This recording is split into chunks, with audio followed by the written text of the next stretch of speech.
Plantar ಫೇಶಿಟಿಸ್. Plantar ಫೇಶಿಟಿಸ್ ಅಂದ್ರೆ ಏನು, ಲಕ್ಷಣ ಏನು, ಕಾರಣ ಏನು, ಟ್ರೀಟ್ಮೆಂಟ್ ಏನು? ಪ್ಲಾಂಟಾರ್ ಫೇಶಿಟಿಸ್ ಅಂದ್ರೆ ಪಾದದ ಮೂಳೆ ಇರುತ್ತೆ, ಮೂಳೆ ಮತ್ತೆ ಮಾಂಸಖಂಡ ಮಧ್ಯದಲ್ಲಿ ಒಂದು ತಿಕ್ಕ ಕನೆಕ್ಟಿವ್ ಟಿಶ್ಯೂ ಇರುತ್ತೆ.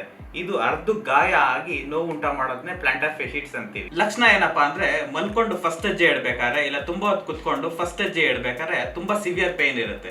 ಒಂದ್ 10 ಹೆಜ್ಜೆ ನಡೆದ ಮೇಲೆ ತಂತಾನೆ ಕಡಿಮೆ ಆಗ್ಬಿಡುತ್ತೆ. ಇದೇ ಮುಖ್ಯವಾದ ಲಕ್ಷಣ. ಕಾರಣ ಏನಪ್ಪಾ ಅಂದ್ರೆ ಸಡನ್ ಆಗಿ ತೂಕ ಜಾಸ್ತಿ ಆಗೋದು, ಬರೀ ಕಾಲಲ್ಲಿ ಜಾಸ್ತಿ ನಡೆಯೋದು, ತುಂಬಾ ಹೊತ್ತು ನಿಂತ್ಕೊಂಡು ಕೆಲಸ ಮಾಡೋದು, ಸಡನ್ ಆಗಿ ಸ್ಲಿಪ್ಪರ್ಸ್ ಆರ್ ಶೂಸ್ ಚೇಂಜ್ ಮಾಡೋದ್ರಿಂದ ಇದು ಬರುತ್ತೆ. ಟ್ರೀಟ್ಮೆಂಟ್ ಏನಪ್ಪಾ ಅಂದ್ರೆ ಫಸ್ಟ್ ಫುಟ್ ವೇರ್ ಚೇಂಜ್ ಮಾಡಬೇಕು. ಸ್ಲಿಪ್ಪರ್ಸ್ ಯೂಸ್ ಮಾಡಂಗಿದ್ರೆ MCR ಸ್ಲಿಪ್ಪರ್ಸ್ ಅಂತ ಯೂಸ್ ಮಾಡಬೇಕು. MCR ಸ್ಲಿಪ್ಪರ್ಸ್ ಅಂದ್ರೆ ಏನಂದ್ರೆ ಮೈಕ್ರೋಸೆಲ್ಲರ್ ರಬ್ಬರ್ ಅಂತ. ಇದು ಯಾವಾಗ ಯೂಸ್ ಮಾಡ್ಬೇಕಾದ್ರೆ ಮನೇಲಿ ನಡಿಬೇಕಾದ್ರೆ ಯೂಸ್ ಮಾಡಬೇಕು, ಹೊರಗಡೆ ನಡಿಬೇಕಾದ್ರೆ ಯೂಸ್ ಮಾಡಬೇಕು.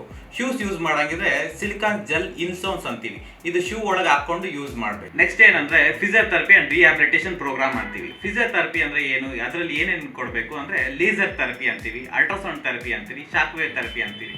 ಎಲ್ಲಿವರೆಗೂ ಮಾಡ್ಬೇಕಂದ್ರೆ ಒಂದು ವಾರ ಇಲ್ಲ 10 ದಿನ ಮಾಡಬೇಕು. ರಿಹ್ಯಾಬಿಲಿಟೇಷನ್ ಪ್ರೋಗ್ರಾಮ್ ಅಂತೀವಿ. ರಿಹ್ಯಾಬಿಲಿಟೇಷನ್ ಪ್ರೋಗ್ರಾಮ್ ಏನಂದ್ರೆ ಎಕ್ಸರ್ಸೈಸ್ ಹೇಳ್ಕೊಡ್ತಾರೆ ಫಿಸಿಯೋಥೆರಪಿಸ್ಟ್. ಏನ್ ಎಕ್ಸರ್ಸೈಸ್ ಅಂದ್ರೆ ಪ್ಲಾಂಟಾರ್ ಫೇಶಿಯಾ ಸ್ಟ್ರೆಚಿಂಗ್ ಎಕ್ಸರ್ಸೈಸ್ ಅಂತೀವಿ. ಇದು ಮನೇಲಿ ಮಾಡಬೇಕು.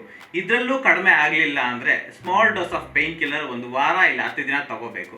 ಇದರಲ್ಲೂ ಕಡಿಮೆ ಆಗಲಿಲ್ಲ ಅಂದ್ರೆ ಸ್ಟಿರಾಯ್ಡ್ ಆರ್ PRP ಇಂಜೆಕ್ಷನ್ ಅಂತೀವಿ. ಇದು ಎಲ್ಲಿ ನೋವಿದೆಯೋ ಅಲ್ಲಿ ಕೊಡಬೇಕು.